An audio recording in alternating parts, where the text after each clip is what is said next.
তো বন্ধুগণ, আমি ইতিমধ্যেই রয়েছি বাড়ির বাইরে। তো সেখান থেকে আপনাদেরকে এই আপডেটটি দিচ্ছি।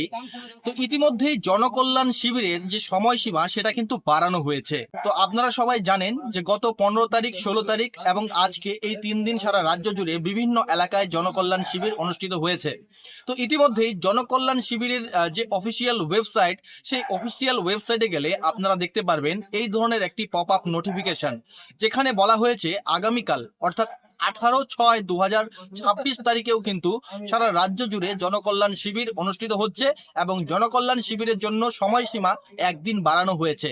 তো আপনারা যারা যারা এখনো জনকল্যাণ শিবিরের কাজকর্ম শেষ করতে পারেননি বা কোনো না কোনো আবেদন বা কোনো না কোনো কিছুর কাজ বাকি রয়ে গেছে, আপনারা আগামীকাল অর্থাৎ 18/6/2026 তারিখেও জনকল্যাণ শিবিরে গিয়ে সেই কাজগুলো করতে পারবেন। ভিডিওটিকে অবশ্যই বেশি বেশি করে শেয়ার করবেন, আপনার বন্ধু বান্ধব, আত্মীয় পরিজন সবার কাছে শেয়ার করে দেবেন যেন তারাও বিষয়টা জানতে পারে। ভিডিওটি ভালো লাগলে অবশ্যই লাইক করুন। তো ধন্যবাদ প্রথম থেকে শেষ অবধি ভিডিওটির সঙ্গে থাকার জন্য।